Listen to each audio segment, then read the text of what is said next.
교회에서 또 여러분이 계신 곳에서 영상을 통해 예배에 임하시는 모든 성도님들, 여러분들 속한 가정 위에 하나님의 크신 은혜가 함께 하시기를 주의 이름으로 축복합니다.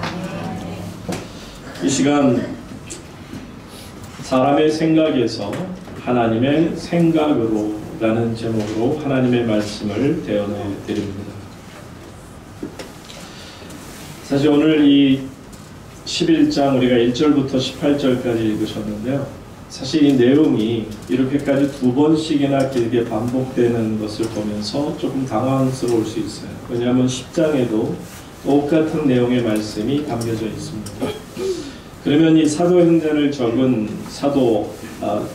저자 누가가 과연 왜 이렇게까지 긴 장문의 이야기를 똑같은 것을 10장에도 적고 11장에도 적었을까를 생각해 보면 그만큼 소중하고 그만큼 중요한 역사적인 사실이라는 것을 강조하는 것이죠.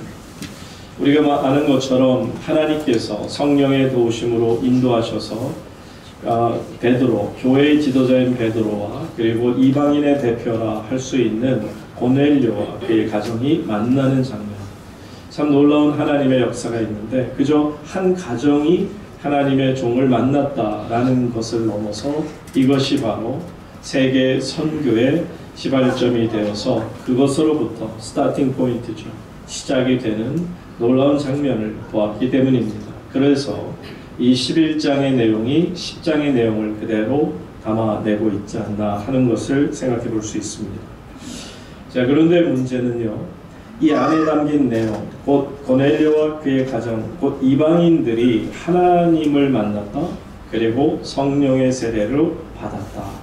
그러니까 한마디로 구원과 성령의 세례를 받았다라는 이것이 이 유대인 크리스찬, 일반 유대인들 말하는 게 아닙니다. 일반 그냥 예수님을 모르고 믿지 않는 그런 유대인들이 아닌 Jewish Christians, 그러니까 유대인이면서 예수를 믿는, 그러니까 곧 초대교회, 예루살렘 교회가 한참 폭발할 때 그때 예수님을 만나고 믿게 된 그런 사람들, 또 그 중에는 대부분이 디아스포라가 되어서 전 세계로 흩어져 있습니다만은 어쨌든 그 유대인 백그라운드를 가진 그리스도인들의 생각 속에 이거는 옳은 일이 아니다 라고 판단했던 것을 우리가 알게 되죠.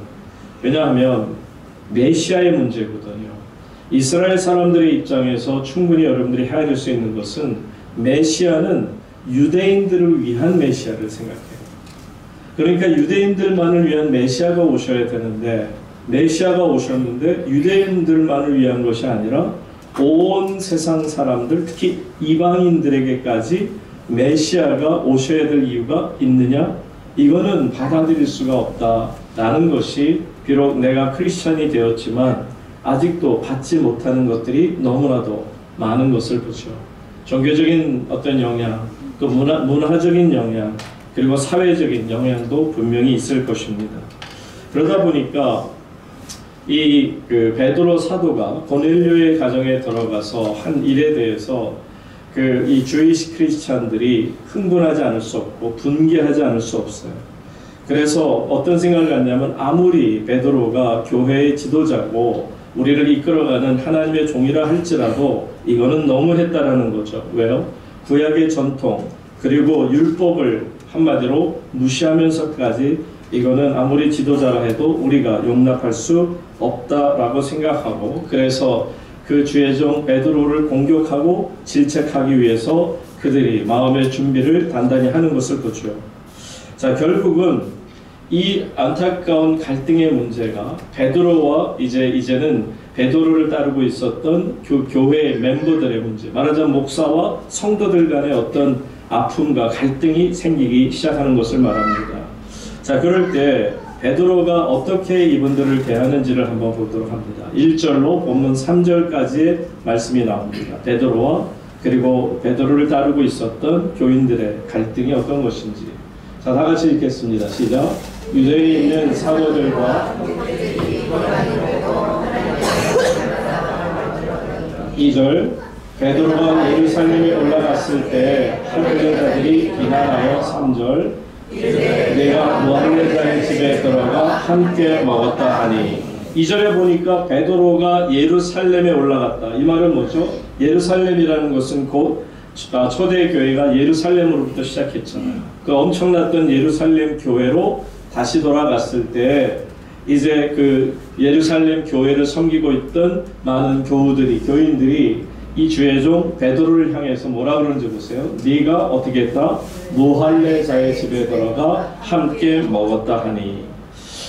여러분 어떻게 보면 우리가 1절로 한번 가서 보세요. 이 사람들이 지금 먼저 무엇을 들었느냐 하면 유대에 있는 사도들과 형제들이 듣는 것은 이방인들도 하나님의 말씀을 어떻다? 받았다 함을 들었더니 이것 자체가 그분들의 신기를 건드린 것입니다. 여러분 이방인들이 하나님을 믿는 것이 여러분 어때요? 여러분들이 아무리 마음으로 미워하는 중국 사람이나 일본 사람이라 할지라도 그분들이 예수를 믿었다? 참 반가운 일입니다. 고마워할 일이죠. 그런데 어떻게 이렇게까지 이방인들이 복음을 전해 들은 것조차가 그분들은 이해할 수 없고 받아들일 수 없다라는 겁니다. 사랑하는 여러분, 여러분들이 생각해 볼 때요, 내가 믿는 하나님, 저 사람도 믿는 하나님이 되면 얼마나 좋겠어요. 이게 전도고 이게 복음의 선교가 아니겠습니까? 그런데 그분들은 아니라는 거예요. 왜? 내가 그동안 살아왔던 풍속이 있고 내가 믿고 있었던 어떤 신앙적인 체계가 있는데 이런 모든 것들이 다 무너지는 것 같은 아픔을 느끼기 때문에 도무지 받아들일 수 없다라는 것을 말합니다. 한마디로 말하면 상대방을 향해서 벽을 딱 쌓는 거예요. 여러분 한국에서도 이런 일이 그대로 일어났던 걸 아십니까? 서로에게 벽을 쌓는 거. 여러분 여기 그 종로가 가깝잖아요. 연동교회라고 잘 아시죠? 연동교회가 벌써 게일 선교사님이 지은 지가 벌써 130년, 하여튼 굉장히 오래된 교회, 우리 역사적인 교회 중에 하나인데 이 게일 선교사님이 이 교회를 세우고 교회가 한참 부흥해 나갈 때 어떤 일이 있었느냐면 장로 선거를 하는데 마침 백정 중에 한 분이 장로가 되셨어요. 참 그러면 와 놀랍다. 어떻게 그 조선시대 그 상황 속에서 백정의 신분을 가지고 장로회까지, 왜냐하면 장로는 3분의 2 투표를 얻어야 돼요. 그러니까 한마디로 목사가 뽑은 것도 아니고 거기에 있는 성도님들 3분의 2가 마음을 합쳐서 그분에게 표를 주어서 장로로 했더라면 그만큼 백정이긴 하지만 얼마나 대단한 교회를 섬기고 사람들에게 존중이 여김을 받았느냐를 볼 수 있는 거죠. 그런데 그분이 정작 장로가 되고 났을 때 어떤 일이 벌어졌냐면 현재 있던 장로님들도 그렇고요. 또 많은 그 보수적인 그 그 교인들 중에서 우리는 이거 못 받아주겠다. 그래서 여러분 잘 아는 안동교회라고 아세요? 경북 안동 말고요. 그래서 연동교회에서 바로 옆으로 조금만 가면은 그 창경궁하고 이 그 경복궁 그 사이에 있는 북촌 그쪽에 그 안동교회라는 양반들이 세운 교회가 있어요.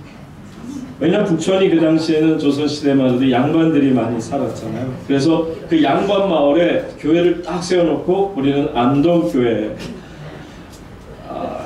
여러분 이해가 되세요? 물론 저는 그 연동교회 목사님도 알고 또 그 다음에 지금 은퇴하셨습니다만 두 분 다 그 이성희 목사님이나 또 안동교회 유병재 목사님 참 좋은 분들이에요.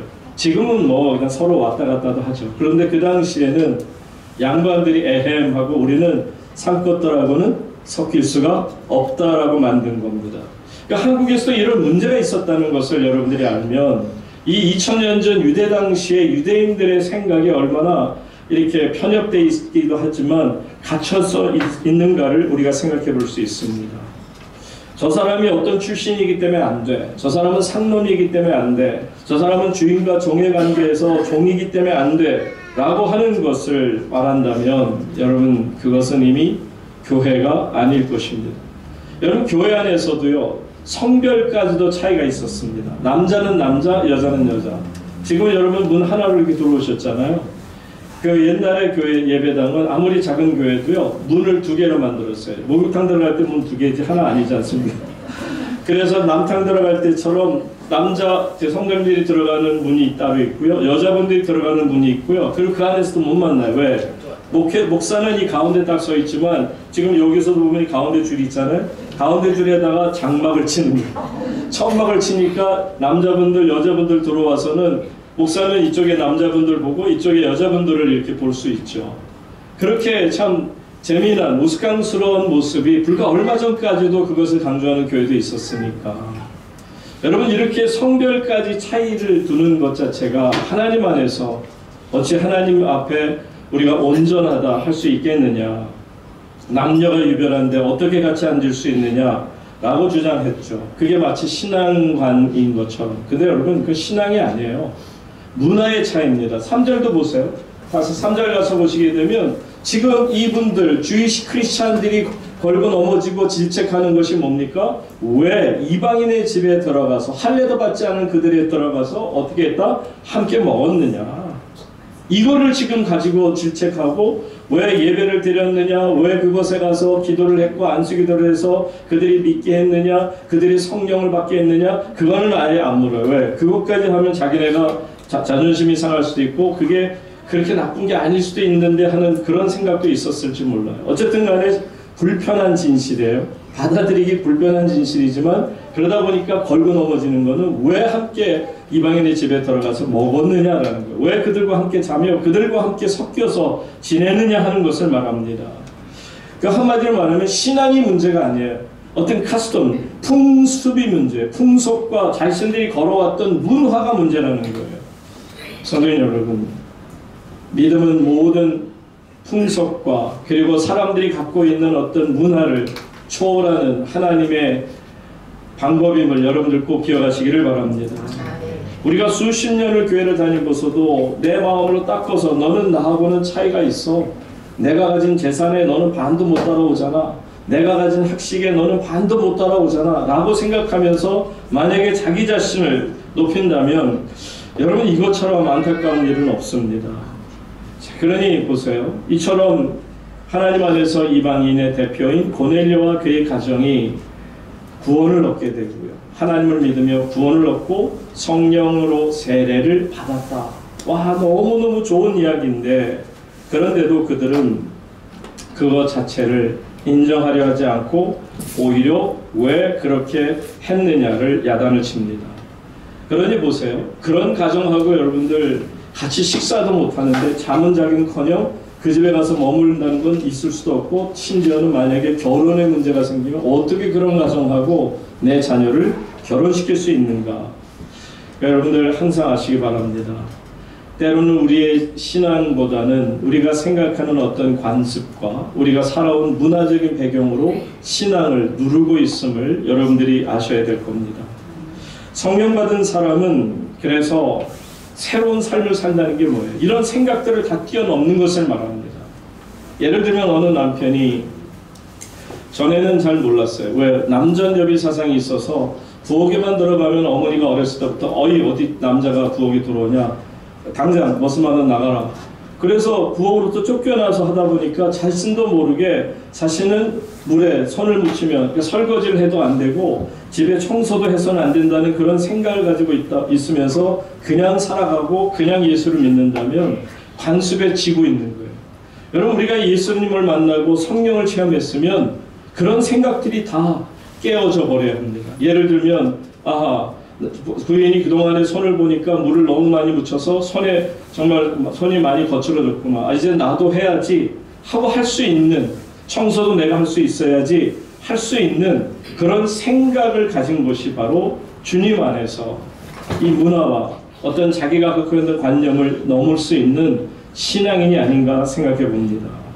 그러니까 오늘의 문제는 뭐냐면 풍습과 그리고 문화가 걸림돌이 되고 있음에 이것은 신앙적인 문제가 아닌 이런 문제 때문에 어려움을 겪고 있는, 그래서 저는 이것을 가리켜서 집단 이기주의라고 생각합니다.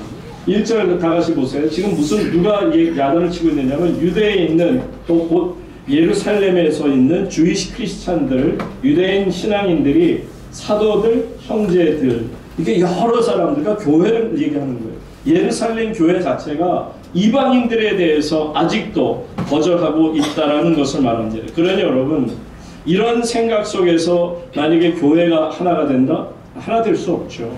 왜? 너하고 나하고는 문화가 다른데 내 문화는 좋고 그리고 당신의 문화는 나쁜데 어떻게 좋은 문화와 나쁜 문화가 섞일 수 있느냐? 나는 당신과 함께할 수 없다.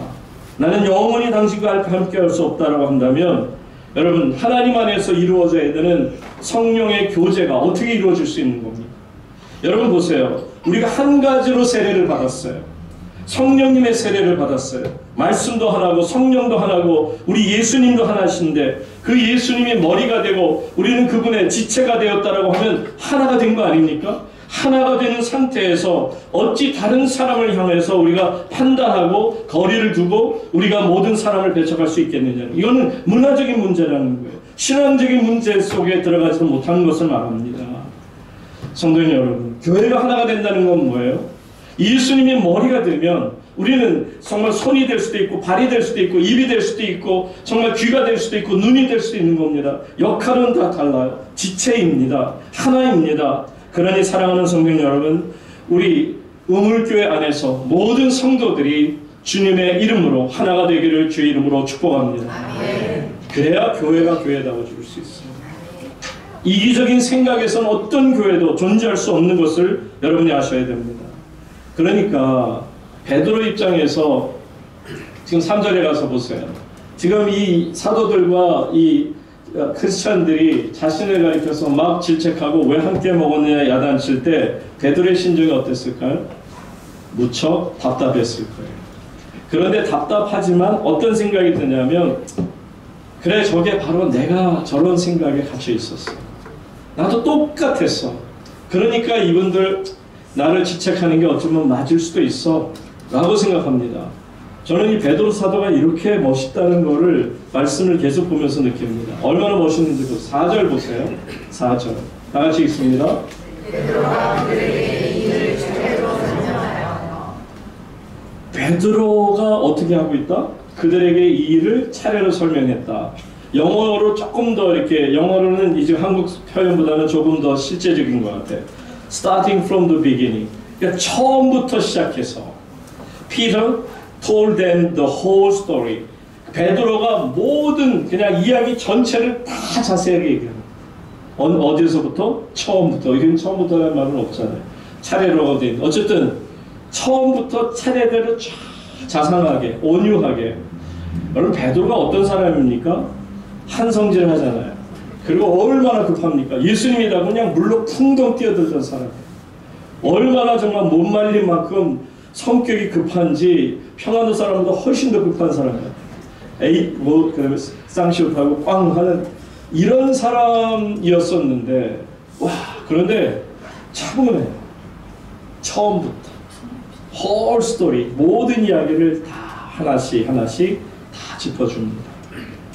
저는 이것을 보면서 와, 베드로가 정말 교회 지도자가 될 자격이 있다라는 생각을 했죠. 왜냐하면 제가 만약에 베드로 입장이라면 그랬을 것 같아요. 아니, 나는 고생 안 한 줄 알아? 나도 너희들하고 똑같이 생각했지만 나 진짜 힘들었어. 그런데 인정을 안 하고 당신들 그렇게 나올 수가 있어? 내가 그래도 교회 지도자인데? 라고 할 수도 있었어요. 사실 제 이야기입니다만은 제가 중국에서 그 선교를 하다가 강대상에서 그 영웅교회에서 설교하다가 공안들이 14명이 들어와서 저를 체포해서 끌려갔어요. 공안분소에 끌려가서 취조를 당하고 또 두 조선족 목사님들도 고생을 구금되어서 계속 그분들도 거기에서 다른 방에서 각자 다 하루 밤 온종일을 취조를 당했습니다. 그리고 나서 이제 제가 토요일날 다시 이제 풀려나고 그 토요일날 교회로 돌아왔는데 그리고 바로 그 다음 날이 마침 주일 예배를 드리고 나서 당회가 있었어요. 그래서 얼마 당회가 있어서 당회를 하는데 지금 저는 사실 충격을 받은 상태죠. 아무리 제가 주의 종이라고 하고 아, 바울이 됐다, 이런 게 바울이구나 라고 생각했어도 인간적인 정신적인 데미지는 분명히 있었을 겁니다. 그런데 이제 회의 시간에 보니까 그 영웅교회를 저와 같이 가서 3박 4일을 이렇게 복음을 전하고 온 장로님도 계세요. 그분들까지 계시는데도 그 상황을 다 알면서도 거기에서 2-3명의 장로님들이 저를 이렇게 질책하며 공격을 시작해요. 얼마나 치열하게 공격하는지. 왜 담임 목사 당신이 그곳에 가느냐는 거예요. 그런 거는 부목사들 보내면 되지 왜 당신이 직접 가고 그래서 이런 일들이 있는 거 아니냐. 그때 저는 그 이야기를 들으면서 상당히 큰 충격을 받았을 때요. 드는 생각은 딱 하나였어요. 서운함이었어요. 다른 어떤 것도 아니고 너무너무 서운했어요.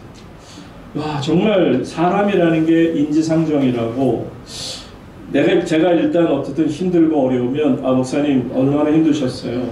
처음으로 감옥에 갇혀서 그렇게 취조당하고 공안들에 둘러싸여서 어려움을 당하셨다고 하는데 얼마나 힘드셨어요. 이게 사실 우리가 물어야 될 거 아닙니까? 심지어는 장로님 중에 저하고 같이 가셨던 그분조차도 그분은 아무 얘기를 안 하고 계세요. 그냥 누구의 친구는 누구라는 거예요. 그거 외에는 없습니다. 그걸 보면서 제가 들었던 생각은 이런 교회에서 이런 분들하고 같이 교회를 섬긴다는 것은 힘든 이야기다 라는 생각을 갖게 되었던 적이 있는데, 근데 여러분 베드로 사도는 달라요. 저하고 완전히 다릅니다. 역시 이분은 성령 충만한 분이 맞아요. 저는 감히 정말 뒤꿈치도 따라가지 못할 정도로 그분은 이런 상황 속에서도 서운함을 느끼기보다는 그 자기를 질책하는 사람들에게 처음부터 하나씩 자상하게 설명을 해줍니다. 그러니까 내 의견이 어떻다, 내 지식이 어떻다가 아니라 그냥 어떤 철학적인 것도 없어요. 그냥 있는 그대로를 다시 얘기하죠. 그게 바로 지금 5절부터 쭉 이어서 이제 계속해서 15절까지 이어져 나가는 겁니다. 5절 말씀 보시면 이렇게 시작하죠.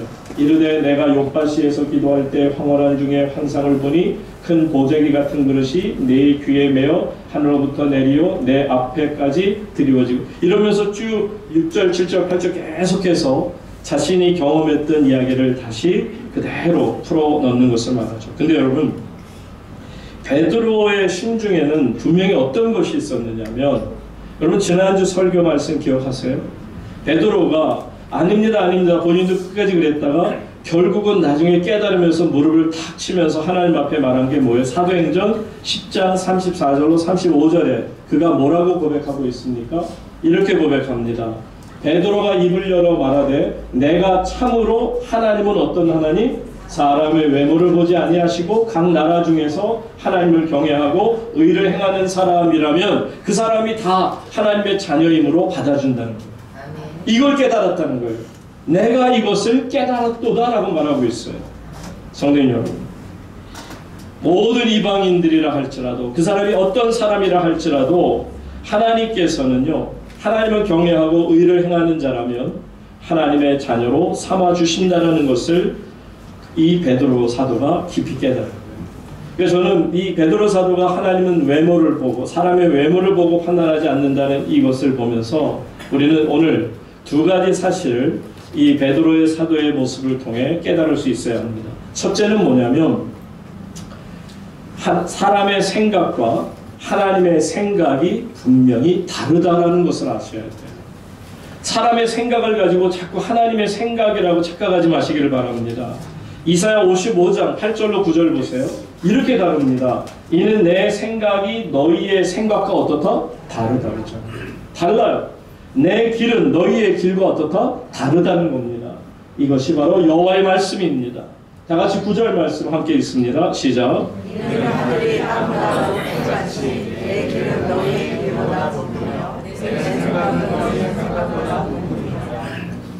그러니까 여러분들 보면서 살면서 보지만 내 생각에는, 내가 자라온 배경에는 전통적으로 말하면 우리 교회가 갖고 있는 생각을 말하자면, 여러분 한국 교회는 정말 그 100년 좀 넘는 전통임에도 불구하고 그게 어마어마한 전통이 됩니다.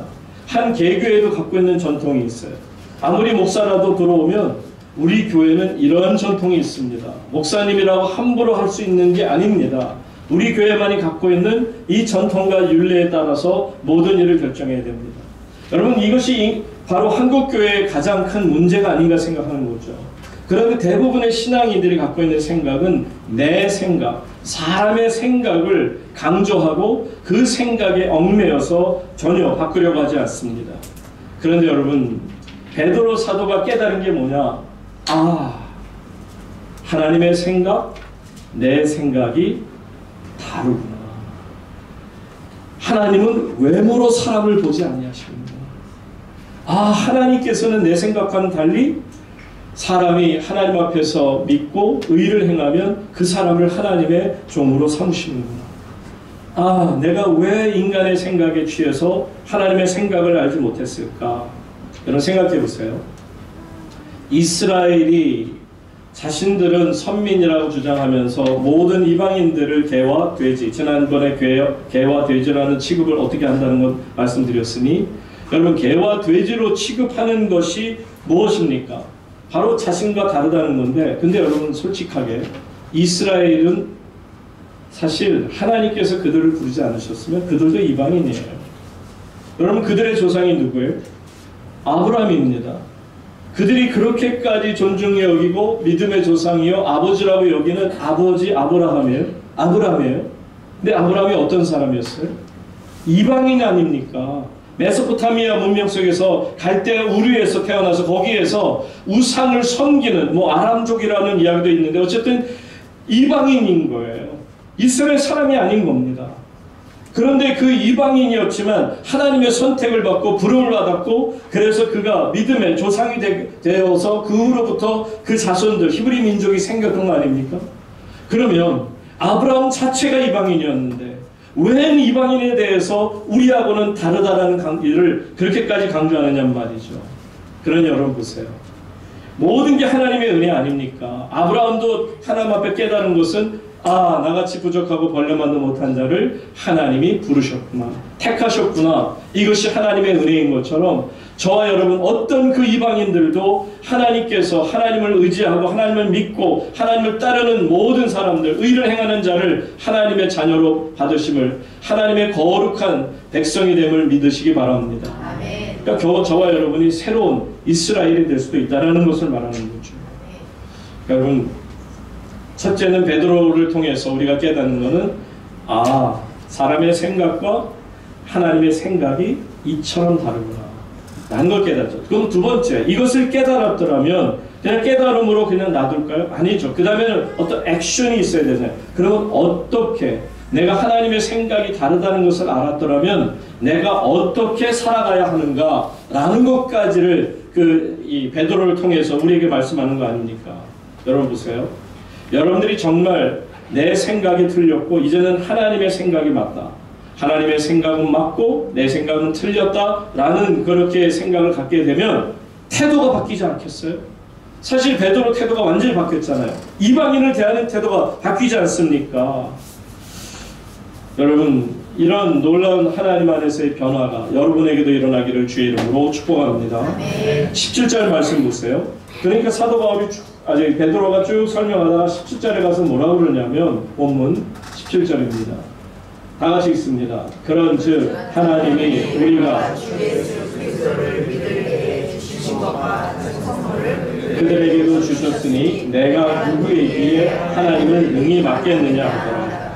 저는 이 베드로의 그 솔직함이 참 좋습니다. 따지지 않아요. 묻지 않아요. 하나님 앞에서 깨달음을 갖게 된 동시에 하나님의 생각과 내 생각이 얼마나 차이가 있다는 걸 아는 순간 한마디로 말합니다. 내가 누구이기에 하나님이 하시는 일을 막을 수 있고 거역할 수 있겠느냐.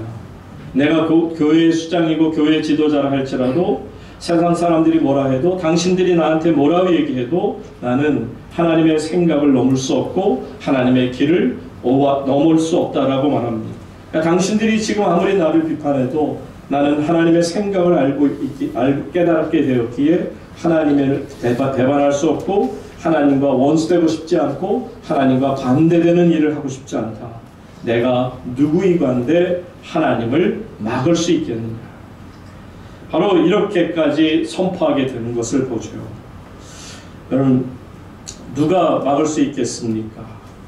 베드로는 사실은 고넬료가 그 보낸 종을 만난 일도 다 얘기해요. 12절 가서 보시게 되면 설명하는 가운데 이렇게 설명합니다. 성령이 내게 명하사 아무 의심 말고 함께 가라. 한 번, 두 번, 세 번씩이나 성령님께서 뭐라 얘기하셨느냐? 의심하지 말고 가라. 그러니까 내 생각에 따라 가는 것이 아니라 내가 이 고넬료의 집에 들어가서 먹고 그에게 축복하고 안수하고 그런 역사가 나타난 것은 뭐라? 이거는 하나님의 생각에 순종한 것이다.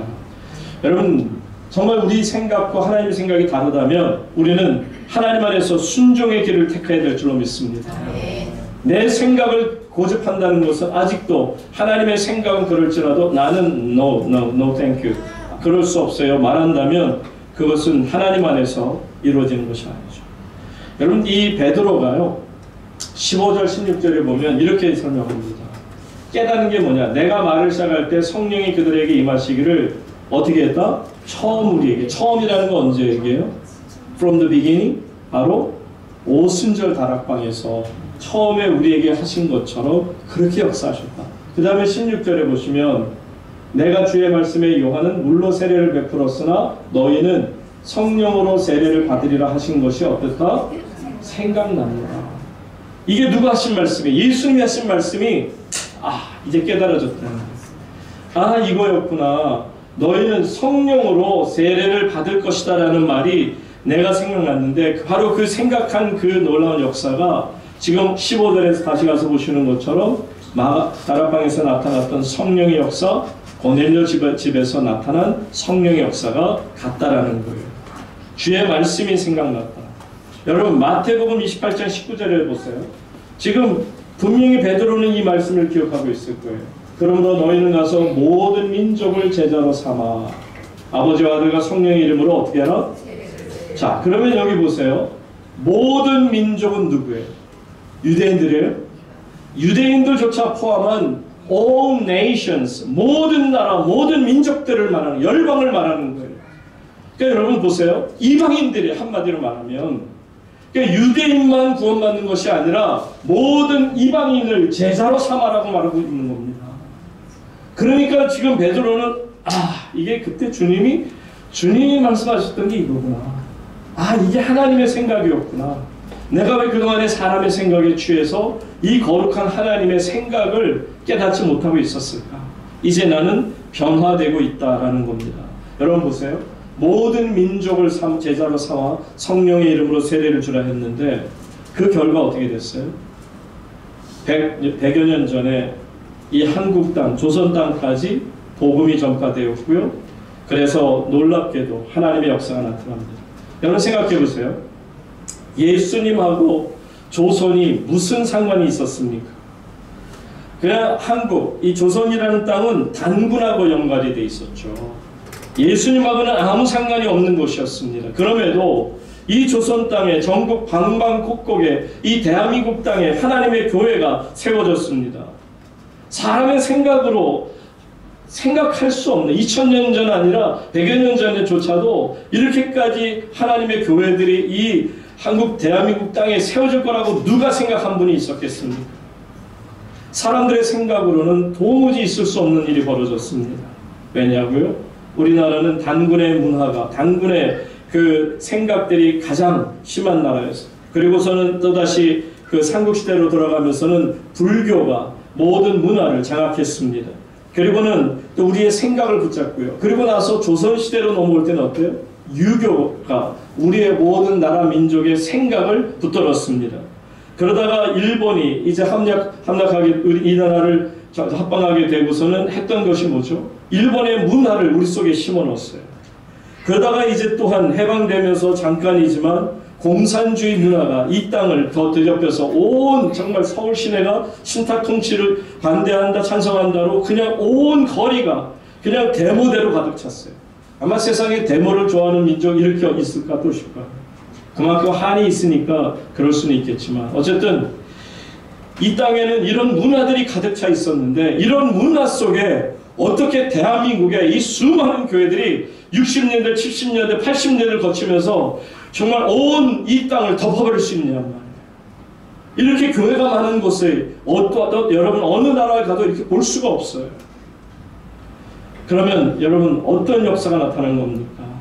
무당을 이기고 불교를 이기고 유교를 이기고 공산주의를 이기고 정말 어떻게 보면 지금은 물질 만능주의가 되어서 물질로 살아가는 이 돈이 최고가 되는 이런 문화 속에서 어떻게 하나님의 교회가 설 수 있었냔 말이에요.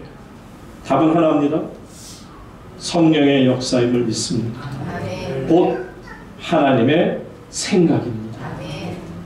이거를 사람의 생각으로는 도무지 카운팅할 수가 없는데 도무지 생각조차 할 수 없었어요. 그런데 하나님의 생각은 여기까지 오십니다. 여기까지 이루어 주십니다. 그러니 여러분, 인간의 생각을 언제까지 우리가 주장하면서 언제까지 우리가 붙들고 있겠습니까?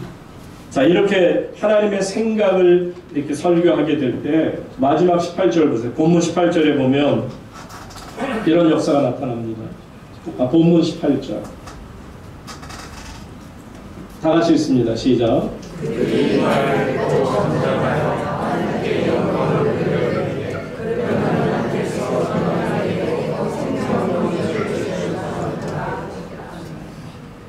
여러분, 처음에 1절에 시작할 때 보셨던 것처럼 사도들 그리고 성도들, 이 사람들이 생각이 변했어요. 그때만 해도 그들은 사람의 생각을 가지고 있었는데 베드로가 하나님의 겪은 은혜를, 성령의 역사를 그들에게 전파하게 되고 자세히 처음부터 시작해서 자세하게 상세하게 온유하게 설명했을 때 결론은 뭐냐? 결국 하나님께 어떻게 했다? 영광을 돌린다. 그리고는 그들이 어떻게 했다? 이방인에게도 생명을 얻는 회개를 어떨까? 주셨노라. 여러분, 기적이 나타나는 거예요. 사람의 생각 잘 안 변해요. 정말 다른 어떤 건 변할지 몰라도 사람이 한번 딱 생각에 갇히면 사람의 생각에서 벗어나오질 못합니다. 그런데 놀랍게도 이 크리스찬들의, 주이시 크리스찬들의 생각이 변화되는 것을 보시기 바랍니다. 완전히 변화되고 있어요. 제가 그 호주에서 지낼 때 가깝게까지는 아니지만 여러 차례 만나고 저희 교회 오셔서 또 설교도 하고 해주셨던 분이 있는데, 바로 Jews for Jesus, 예수님을 위한 유대인들, 그 단체가 물론 호주에만 있는 단체는 아니고요, 전 세계 미국에서부터 시작된 이 어마어마한 단체가 유대인들 중심으로 크리스찬이 된, 그러니까 지금도 유대인들 중에 크리스찬들이 많지는 않지만 전 세계에 흩어져 있는데 호주에도 그 그룹이 있어요. 그 단체가 저하고도 연결이 돼서 이제 함께 그 사역을 돕고 그리고 그분들을 돕고 하는데, 그분들이 이야기가 뭔지 아세요? 저는 그때 그분들을 만나면서 충격을 받았던 게 뭐냐면, 에릭, 우리가 지금은 뭐가 됐냐? 우리 스스로가 이방인 같다는 거예요. 너희는 이스라엘이고 우리가 이방인 같다. 그 말에 저는 굉장히 충격을 받았습니다. 그러면서 뭐라고 그러냐면, 우리 유대인들이 지금 이렇게 예수님을 안 믿고 강팍한데 이제는 전 세계를 향해 복음을 우리가 전했던 것처럼, 여러분, 복음을 누가 전했어요? 유대인들이 세계에 전한 거예요. 사도 바울도 유대인이에요. 헬라적인 배경을 가졌을지라도 유대인들입니다. 온 베드로도 유대인입니다. 모든 유대인들이 전 세계 복음을 전했다는 거예요. 그런데 지금은 모든 것들이 다 잠자고 있으니 이제는 당신들이 유대인이 되어서 이방인에 불과한 우리들을 깨워야 되지 않겠습니까? It's time for you guys to help us. 이제는 당신들이 우리를 도와야 할 차례입니다. 저는 그 말에 할 말이 없어서 가슴이 먹먹해졌어요. 이렇게 생각하고 있구나. 이게 하나님의 생각일 수도 있다는 걸 깨닫습니다. 하나님의 생각이 뭐냐면, 온 이 땅에 세워져 있는 기독교 교회들을 향해 말합니다. 너희는 이제 더 이상 이방인이 아니라 너희는 이제는 어떤 헤게모니를 가진 유대인들의 입장이 되었으니 이제는 정말 부족하고 힘없고 연약한 저 유대인들이라 부르는 그들을 이방인처럼 우리가 감싸고 그들을 보호하고 그들을 위해 기도하고 그들을 축복하고 그들에게 복음을 제시해야 되지 않겠느냐. 사랑하는 오물교회 성도 여러분, 이런 하나님의 생각을 누가 읽을 수 있겠으며 누가 막을 수 있었을까요? 사도 베드로도 아마 이렇게까지 말씀하셔도 2000년 후에 지금 이런 모습을 보면서 유대인들이 자신들이 이방인이라 불렀던 그 사람들로부터 스스로 이방인이라 생각하고 도움을 청할 거라 누가 생각할 수 있었을까요? 사랑하는 성도 여러분, 사람의 생각을 포기하십시오. 여러분의 문화적인 생각에 휘둘렸다면 내려놓으십시오. 하나님의 생각, 하나님의 거룩하신 뜻, 이것을 분별하고 이 하나님의 생각에 순종하는 것, 이것이 신앙입니다. 모두가 하나님 안에서 거룩한 신앙이들이 되시기를 주의 이름으로 축원합니다. 하나님 아버지, 신앙이라고 하는 것이 사람의 생각에서 하나님의 생각으로 바꾸는 것임을 이제 깊이 깨닫습니다. 더 이상 내 생각, 내가 자라온 생각, 내가 가져온 생각, 내가 경험되었던 생각, 모든 생각들을 내려놓게 하시고 이제는 하나님의 생각을 받아들이는 순종적인 신앙인들이 되게 하여 주시옵소서. 우리 우물교회 모든 성도들이 사람의 생각을 버리고 하나님의 생각을 따라 사는 주의 자녀들 되게 하여 주옵소서. 예수님 귀하신 이름으로 기도하옵나이다.